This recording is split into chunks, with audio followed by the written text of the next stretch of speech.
I'm going to introduce in a minute. She's being joined by another one of my Dallas Baptist University students. So hang off on that introduction. Today we're going to look at the famous Mystery City. Now, anybody have a guess what the Mystery City might be that's had an enormous influence on Christianity? Jerusalem we covered the first Sunday. We covered Athens, we covered Alexandria, we covered Constantinople, we covered Rome. So there's one more left that I'm going to do. Any other guesses? Say that again? Jerusalem? Yeah, Jerusalem was number one. Yeah, we did that. Yeah, and, I think the Sunday you weren't here, Roger. Yeah. Anyway, the Mystery City is London. And we're going to see, I think, in a very dramatic way, why London is so important in church history, for sure. But in order to understand this, I want to give you a real thumbnail kind of look at at London and how it came to be. We have to go back a long way into history. We have to go back all the way to the Romans deciding they wanted to take this island, which was considered very remote, and why would they want it, and so on. But anyway, Julius Caesar decided that it would be important to his image if he could take this island. And so about 50 years before the birth of Jesus, he invades England. And for the next 500 years, England is Roman. Then the Roman Empire eventually goes kaput. And the Romans leave. And this is a very tempting target for these Germanic and Nordic tribes that are across the English Channel, always looking for a new place to live, always looking for more land. And so 3 tribes around the year 500 AD start coming in.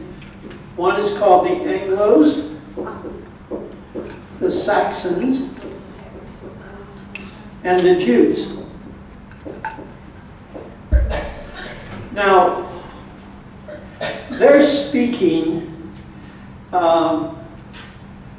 what evolves into German and Norwegian and Danish and Scandinavian languages.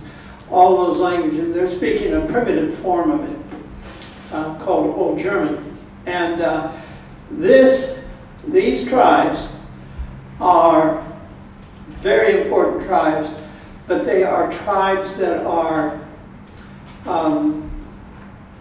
very unified. They have their own leaders, they're strong, but the largest by far are the Anglos.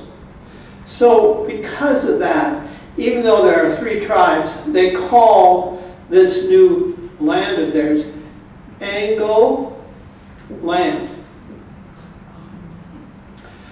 Now, Angleland is then the land of the Angles, the Saxons. For example, there's an area of England called Anglia. It's where they settled, near London. But the Saxons also settled all over. Have you ever heard of Wessex? The SEX, that stands for Saxon. Wessex, West Saxon, South Saxon, Sussex, East Saxon, Essex. These are all very important groups. But since the Angles were the largest, they called it Angleland, and over time, this gets into England. So when people say England, they're never thinking of the Anglos. The only time, in fact, the term Anglo-Saxon even comes up anymore is in the famous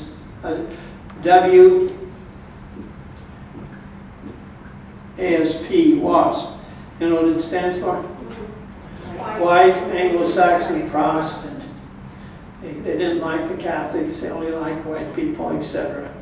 And so they survive in that context, but we all are speaking English from England, and yet we're not speaking German. So how did that come to pass? How did it come to pass that we're not speaking German? Well, that's because of a cataclysmic event that happened, again, about 500 years after the Anglo-Saxons come in, the year of 1066 AD. Now, 1066 AD is about as important year in the history of English as any that ever was. So, what happened in 1066 is a group from northern France, a country in northern France called Normandy, invade England. Now let's talk about Normandy. Normandy was once a separate country. We think of it as, you know, just the north part of France, but there was the word Norman. Norman stands for Northmen, better known as Vikings. Now the Vikings, 200 years before this, were traveling all over what is today Europe and Russia. In fact, the word Russia, R-U-S, Rus is a Viking word, means red. They were impressed that the soil was red. And the capital of the Vikings in Russia was called Kiev. Isn't that funny? We think of Kiev as the capital of Ukraine today. But it was originally a Viking capital, right? In fact, the Vikings would go everywhere they went. They would establish communities. Let me give you a good example of this. Dublin, Ireland, was not founded by Irish. It was founded by Vikings. It was one of their important settlements. And what they did, they built a fence. They built a fence around the whole country, around the whole city. The fence is called a pale. They built a fence around the whole thing to keep out the Irish. Can you imagine? Dublin, Ireland, no Irish. And the Vikings didn't want to, mix with those folk, and so they built the wall. Have you ever heard the expression "beyond the pale"? Mm-hmm. See, beyond the pale means beyond the fence, right? And so they did this everywhere they went. They would build these fences around. And in Russia, Queen I'm trying to think of the queen who did this, Catherine the Great. She built a pale in the eastern part of Russia to separate out the Jewish communities. She wanted that Jewish influence, you see. And so she built a long, long pale. And if you crossed it, you were in danger of being executed, right? Because you had to stay in your area. The idea of the pale, sometimes it wasn't even a complete fence, it was just posts to tell you, don't go beyond that, right? If you do go beyond that, you're beyond the pale. So the Vikings are a huge influence in the development of many places. In Ireland, Scotland, the eastern half of England, the center of the Viking settlement in England was York.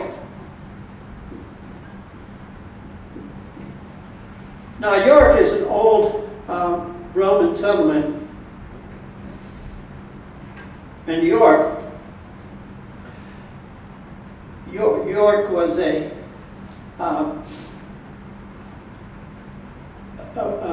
Viking stronghold, if you will, but it had been a Roman stronghold. In fact, you remember last week I was talking about Constantine the Great, right? Constantine was declared the emperor of Rome in York by his own men. His army declared him emperor. They wanted to be emperor. They weren't happy with the emperor, so they just declared him emperor.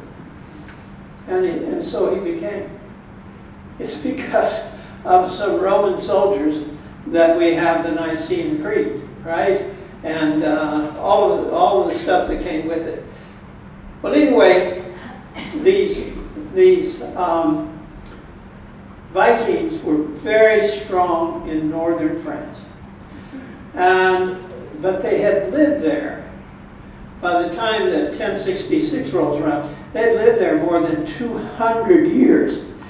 They had lived 200 years in this area, and they had absorbed just below them the French culture. They had absorbed French culture. They have absorbed the French language. By the time you get to 1066, these Vikings were speaking French. And so they bring what's called with them, when they invade England, under William the Conqueror. So William the Conqueror.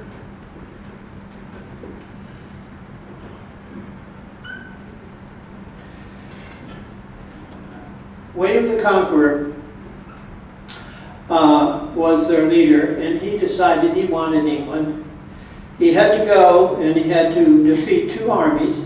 One of those was another Viking army, and he took over England. And the first thing he said is, you don't speak German anymore here.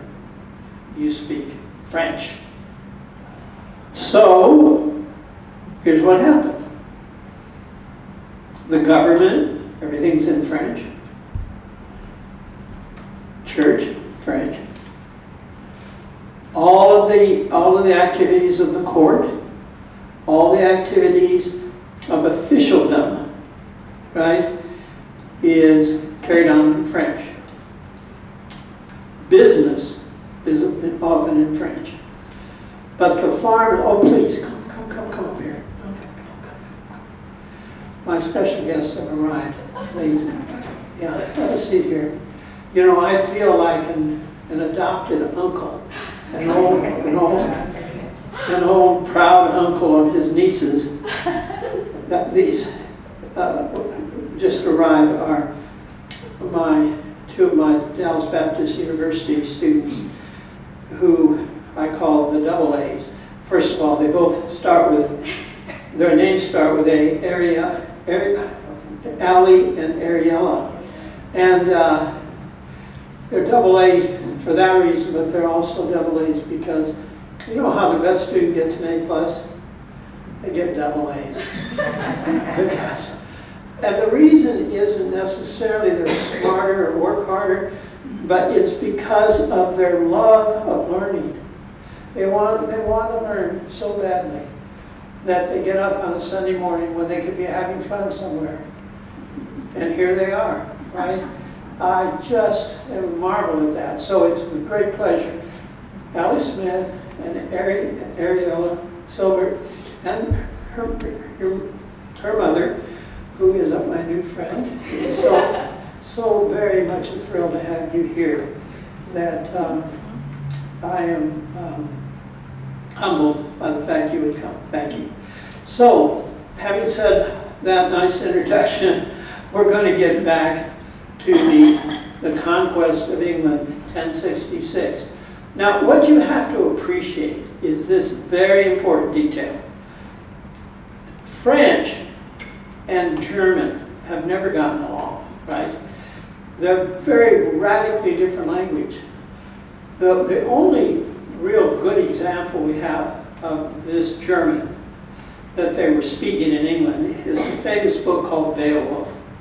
Now, Beowulf is a miracle of looking at a culture that we can't even begin to imagine. But there it is all laid out in the book. Now, it was, the only reason it's written down is because missionaries wrote it down. And when they wrote it down, they changed the gods, Woden and Thor, into Christian. They Christianized the whole thing.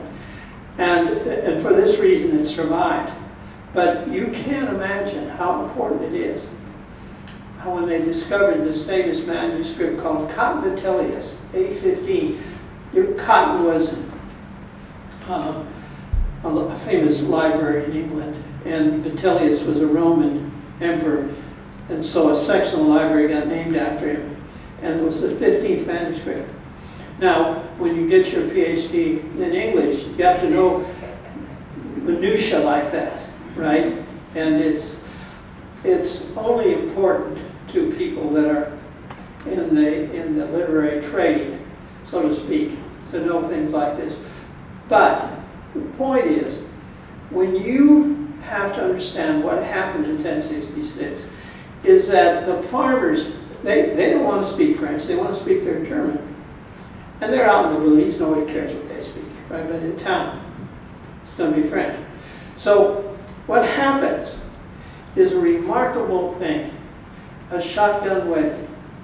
You know what a shotgun wedding is? You don't have to go too far into Arkansas to find a shotgun wedding. Shotgun wedding, of course, is when a girl comes home and tells father, I'm pregnant. Who's the boy? Charlie. Well, let's go get Charlie. And he gets his shotgun. Charlie. Yes, sir. Let's go find the preacher. Yes, sir. And they go, and while the father holds the shotgun, so they both say, I do, and they're married, just like that. This is what happened. French and German are forced together. They don't like each other. And we fight this every single day. How all of the common words we use in English are German and usually one syllable. Well, let's say something like, I go. I is short for what in German? Ich. Yeah. Ich. Remember John 10:86. Ich bin ein. Who said Berliner? Jerry. Berliner. You see it? I be, the to be verb. I be Berliner. Ich bin ein Berliner. Well, the point here is that everything over time, all common words and expressions get shortened over time. Ich becomes I. No American would ever say ich, right? They would say ich to, they think you're some kind of weirdo or something. Ich going to school. No, it just seems weird, right? And we have another word like this. The word is, we'll say ya, or sometimes spelled like yay, ya, all day long. Say, would you like some more coffee? Yeah. Right. And even the way you say ya will indicate your feeling about it. So you say, what about if I give you a $100 bill? Yeah, right? Yeah, that's a private joke, by the way. Sorry about that. Anyway, so we say yeah all day long. What's the German? What's the full word?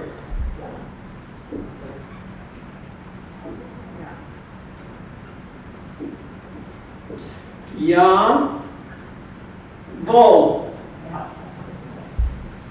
In German, you know, the J is a Y and the W is a V, as in Volkswagen, right?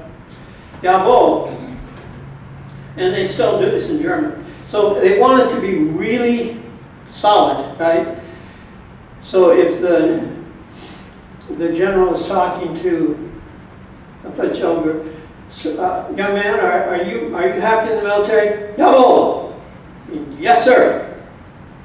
But if it's just casual conversation, German, Norwegian, Swedish, all these languages, yeah. And we don't think about where it comes from, right? Because, you see, we're used to speaking two languages simultaneously together. Most languages evolve over eons, right? French is nothing but Latin, just evolved over time. But English, two languages forced together, gives us huge vocabulary and nightmares to all foreign students trying to understand English, right? Because in the end there are no rules. It's just survival of the fittest, right? And we have endless expressions, endless ways of saying things. But if we want to say something sophisticated, we'll say French. In fact, the word sophisticated is French. Anything that ends with a T-I-O-N, fun, like appreciate, what's the word I'm thinking for? Intuition, right? Innovation. These are all French terms. Anything that has to do with the kitchen, the bedroom, the bathroom, French, generally speaking. I love to tell this story to my students about how there's a man and wife, farmers, out in the field one day, in January's cold day, and they're looking at their pigs. And the wife says, the sow's getting old. The husband says, yeah, that pig probably needs to go. The wife says, I'll tell you what, if you'll slaughter that pig today, I'll serve pork chops for supper. Now, nobody speaking English will ever say, I'll serve you pig chops for supper. You see what's happening there? In other words, when that animal's outside, out in the mud and mire, it's a pig. But it gets cleaned up, it comes into the kitchen, it's served in the dining room, it's pork. Right? Nobody says, let's eat some cow. We'll eat beef, right? Nobody said, I'd like sheep tonight. No, mutton. You see, when it gets domesticated, when it gets civilized, we go to the French. And so they're just endlessly the case. Outdoors, like barnyard, barn, German, yard, German, see? But bring it inside, it's probably going to be French. And all the words for romance, the word romance, of course, French. Rendezvous, let's have a rendezvous, let's have a tryst, let's have, endless words like that. Now, all of this is to explain something really, really important. When the French came in 1066, they bring the French language, they bring the French culture, but they also bring French religion, which is Roman Catholicism, and that gets established in England. Now, what I think is important to appreciate here is that when the Normans come in, their French isn't exactly up to scale either, but they use it, and so we're still using it. So here's the strange thing. The words we use every day, the common words, are German, but the words that we want to spice in and make us sound important and good and pure are almost always French, see? and they fight tooth and nail. The word, for example, because the French brought in the military. All military terms are French, from private to general. But take a word like colonel. French, colonel, right? Well, how does that get to be colonel? Where does that R come from? It comes from the process of anglicizing, trying to make it German. We do this subconsciously, you see. We're not thinking about it. We don't think about it because we're hardwired to speak in two languages automatically all day long. Now, when they get to England, they built a Norman castle in London called the Tower of London. All the tourists go there. Have you been there yet? Okay. That's where the Normans set up shop. That's where the government was. But they outgrew it, right?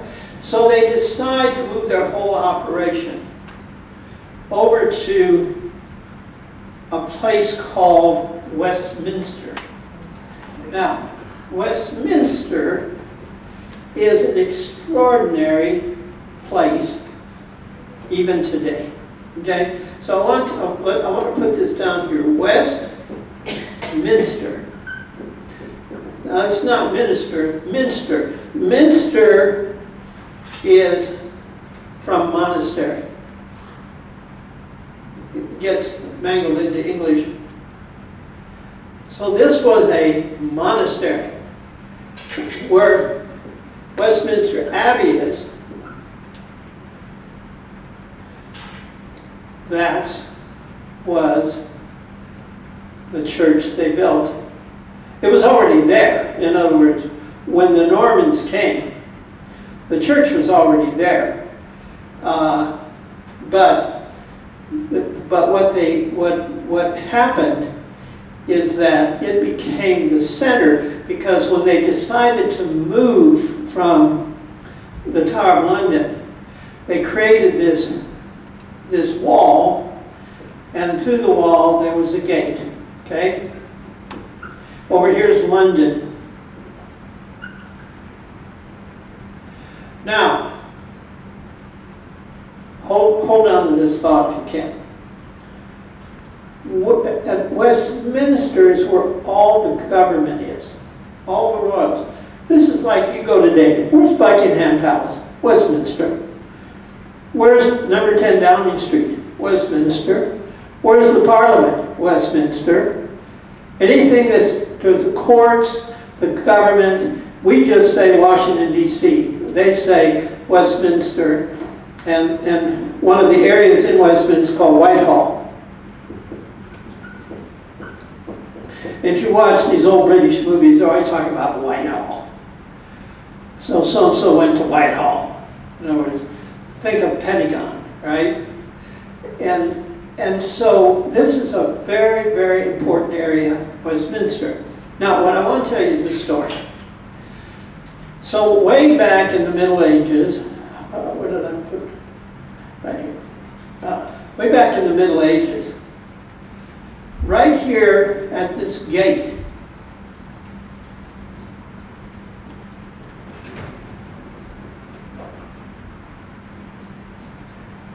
there was a circular church built by the Knights Templar. Now, the Knights Templar, a little history here. You know how bad I am about jumping down rabbit holes. This is like a black hole, right? Because it's just worlds upon worlds come out of the Knights Templar. But I will tell you this, they were a strange order because they were a military monastic order.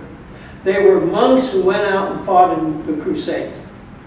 And they became the richest of all the orders because they invented what we call today banking. You could put money, you could put your gold in this church, in the temple headquarters in London, go on the crusade, go to Jerusalem, go to the Knights Templar Church there, and show them a piece of paper, and they give you the same amount of gold you put here.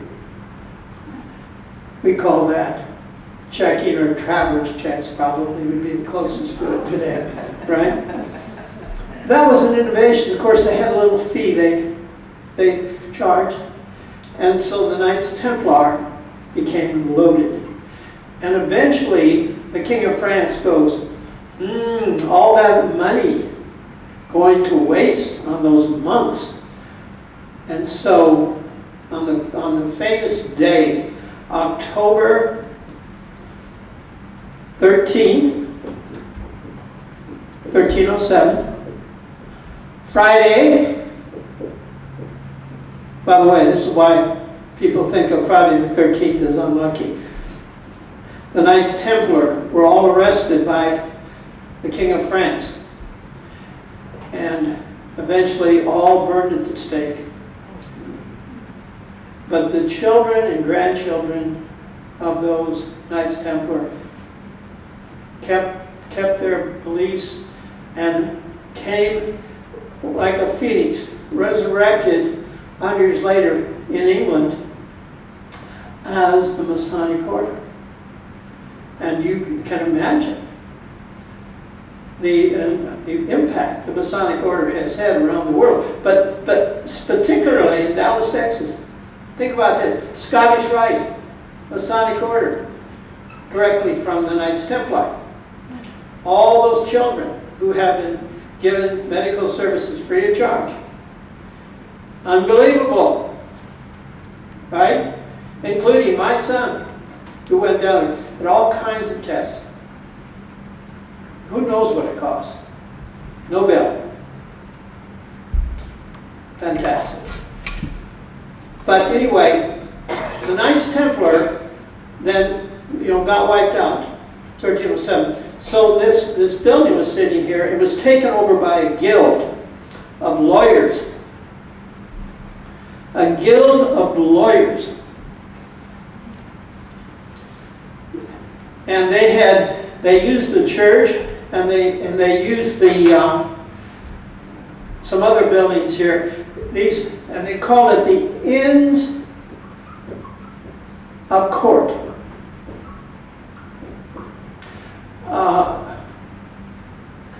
And these buildings here, they're all called temples. There's the inner temple, the middle temple, and so on. This is where the law school in London is.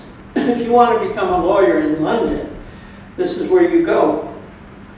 Now, something you have to understand. In England, there's two kinds of lawyers. There's solicitor. Who said that in the back? I want to see the name. I want to see the... Very good, man. Very good. Did you hear what she said?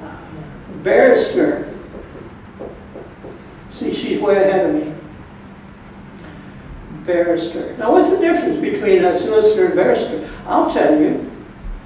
If you have a will or some minor squabble or some issue, some paperwork, you go to the solicitor. Solicitor is a lot cheaper and a lot more efficient. You wouldn't go to a barrister with your divorce case. Barristers, these are the hot shots. These are the criminal lawyers. By the way, movie recommendation. You want to see my number one? I'm a movie watcher, I have been. I like old movies, the older the better. But my number one all time, Alfred Hitchcock's movie known as Witness for the Prosecution, a work of art. Marlene Dietrich, her greatest performance. Tyrone Power, greatest performance. Anybody remember Ruta Lee? His name Ruta Lee, old-time Dallas people remember. She was the goddess of Casa Mañana for 20 years. She did all the shows at Casa Mañana. When it was in the round, Ruta Lee is the ingenue. By the way, get it, French, ingenue? We don't say the young tart. We say the ingenue in that movie. But anyway, you want to see a movie that's just spellbinding. And then you get to the end and you go, oh my God, I've been duped like everybody else. Everybody in it. And Charles Lawton, remember Charles Lawton? His greatest performance. Witness for the prosecution. It's breathtaking. I digress. Rabbit hole, right? So, here are the Inns of Court. The reason they call the barristers is because they get to go through the gate, which is a bar. Now, this in itself is an interesting story. So the last time I was in London, I was over here at the temples. In the temple, it happened to be, I don't know, it's the old thing, right place, right time. This happens to me in my life over and over again. I happened to be there on graduation day. And here are all these young lawyers in their black robe and their wig. Right? Wig. Remember, wig represents authority. And to this day, judges still wear wigs. It's the only place you still see wigs anywhere of that kind, right? They just pop on top of their head. And wigs went out with first president not to be inaugurated without a wig and wore long pants. What a radical. His name Thomas Jefferson. He shows up at the inauguration in long pants. Are you kidding? I'm going to wear long pants. Did you ever see Washington in long pants? Did you ever see Adams in long pants? Of course not. They wore breeches. Breeches and long stocking. We call them support hose now, in case you're wondering what we call them. And I wear them every day. Everybody does. It seems like when you get to a certain age. But anyway, I was there at this. They're all getting all excited, like all graduating. They're running around. They're just having a ball. And I'm trying to figure out where the gate is and all that. That leads from London into Westminster, because this gate is the central place. Only the royalty, only government officials are over here. Everybody else has to be over in London, right? But the barristers get to go through the gate. So I'm asking. I see this man walk up. He's very impeccably dressed. It turns out he was a judge. He was there for the graduation. But me, I'm from Texas, so I just thought, what the heck? I'll just ask him, excuse me, sir, can you show me where the gate is? I said, what gate? I said, the gate going from London to Westminster. He looked at me and he said, I'm going to tell you something that's going to help you a lot. I'm all ears. Here's what he said. Are you ready? Those of you taking notes, write this down.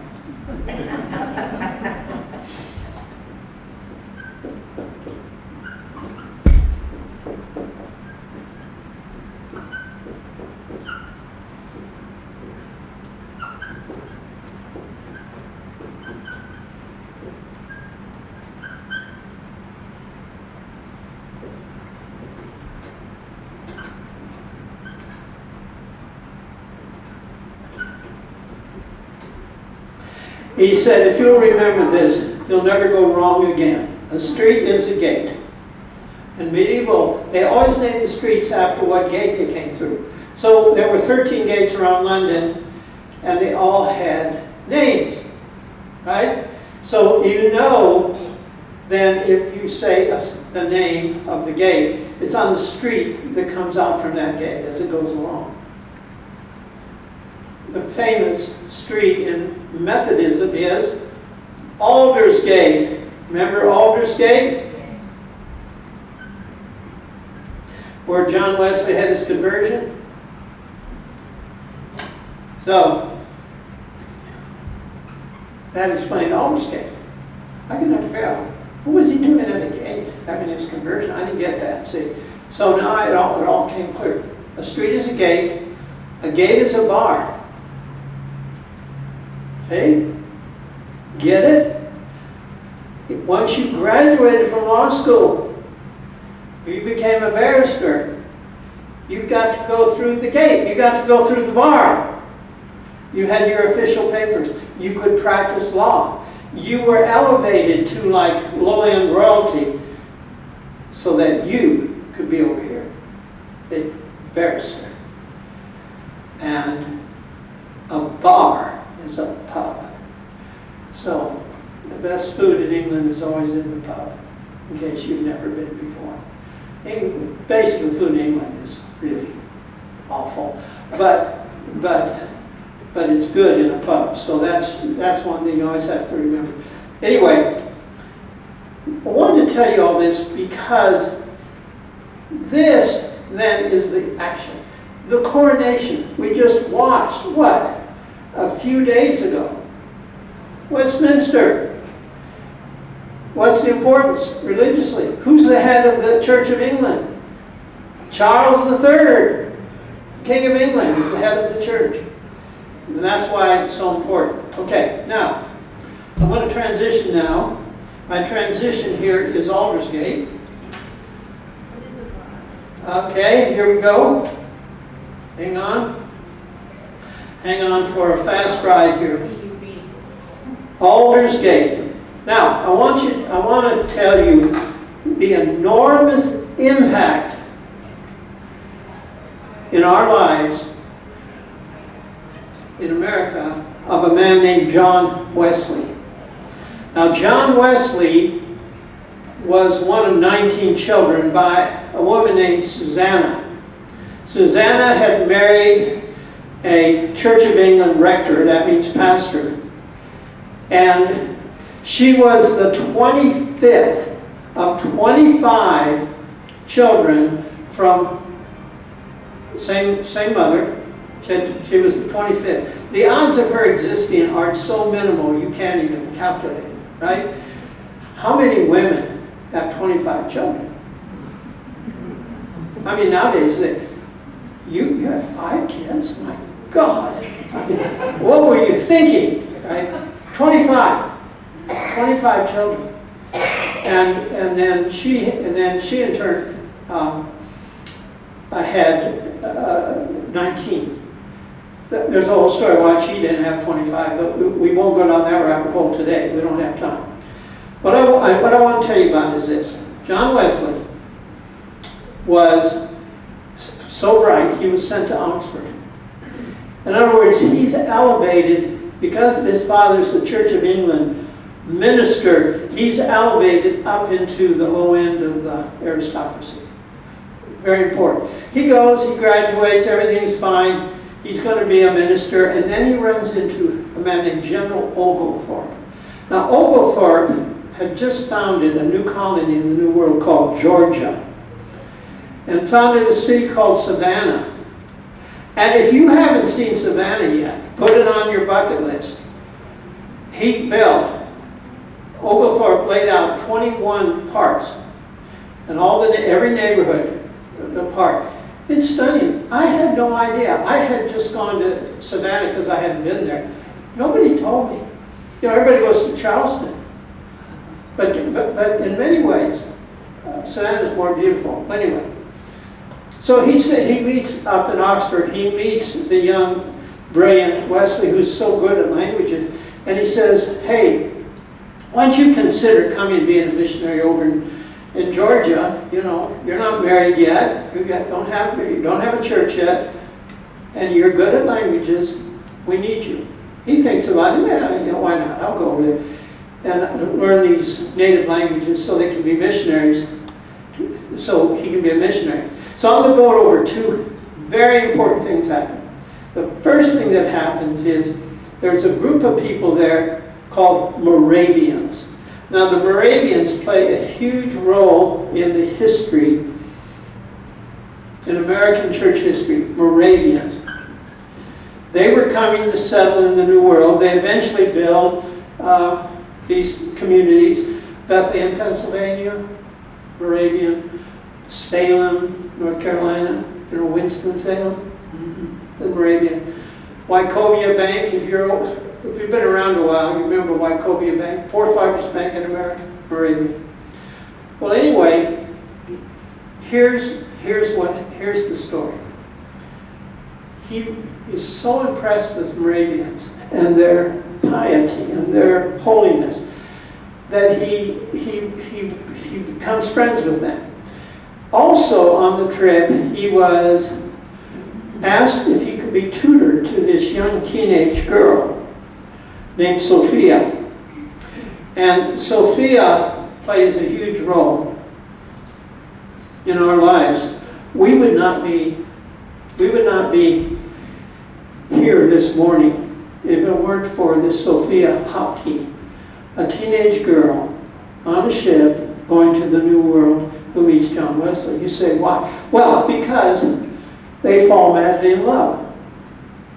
And they're just totally committed to each other. They get to the New World, and he spends all of his extra time with Sophia.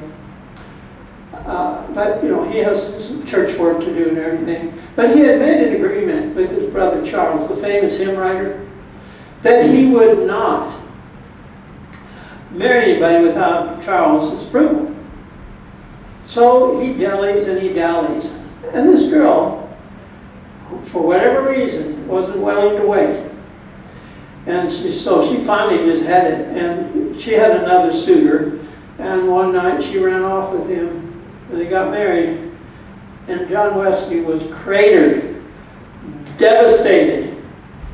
He that it was his first love. And he had put all his hope and all of his affection in this one lady. And when she was gone, he was never the same after that. But anyway, Wesley came into church the next Sunday, and the newly married couple were right there. And then they come to communion. And he's so angry about it, he won't give them communion. But remember, you don't do that, because they're important people. And so he got arrested. He went to trial. He lost the case. He was on appeal, and he decided, I better go home. And so he went back to England. There's a famous French expression for this: cherche la femme. How's your French? Look for the woman. Yes. Find the woman.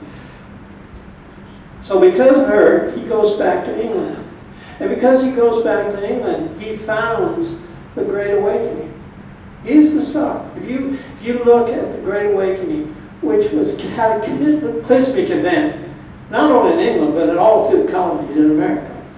And all the churches that came out of the Great Awakening, including not just the Methodist Church, the Churches of Christ, Disciples of Christ, all the holiness people, all the Salvation Army, for goodness sake, the Pentecostal movement, the holiness movement, right? The guy that started Pentecostalism in 1900, Charles Fox Parham, a Methodist minister, right? Who was trying to purify Methodists in this new thing that we called it Pentecostalism, charismatic movement, and so on. All of that came because Sophia Hopke couldn't wait. And we're all beneficiaries of that, right? In my opinion. So he gets back to England. First thing he does, he gets on a boat, crosses the English Channel, goes to the Moravian headquarters, and meets a man named Zinzendorf. And he meets Zinzendorf, the head of the Moravians. And it is his plan to become a Moravian. But they're all speaking German. The culture is different. German culture, didn't work. So he comes back and he decides to create his own Moravian society. He does, the Fetter Street Society. It didn't fly.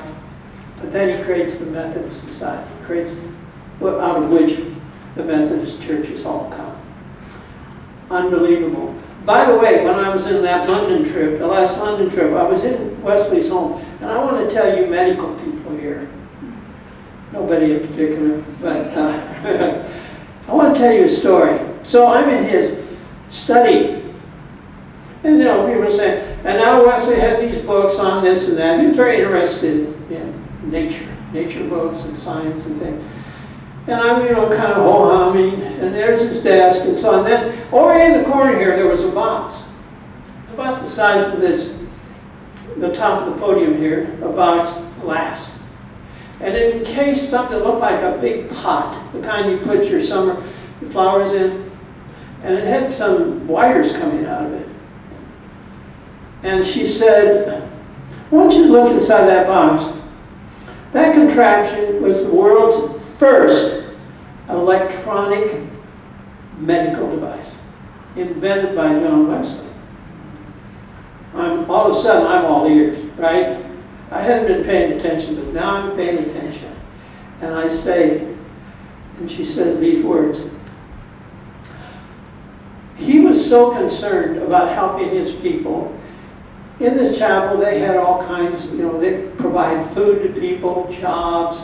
They would do anything they could do to help people that needed help. And a lot of people with medical problems would come in. And he noticed, he'd feel the heart of somebody, and they'd have what we call today arrhythmia. So he thought, you know, I wonder what would happen if I connected a battery to these electrodes and shocked the heart. So he wired it up, and he said, now, you know, you're just a guinea pig here. It might help you, might not. And he shocked them, and oftentimes the heart would go back into regular beating. Unbelievable. John Wesley, who is never thought of in any context as a scientist or a medical person. It's unbelievable. So it's the old problem of we tend to categorize people in these, you know, well, this person is such and that's such and such, and don't see the whole picture. And Wesley is certainly a case in point. Now, I want to explain that in history, there are key people that happen along the way, and you wonder, why is this person here? Well, I mean, all the things that had to happen for the person to be in the place and make all the difference.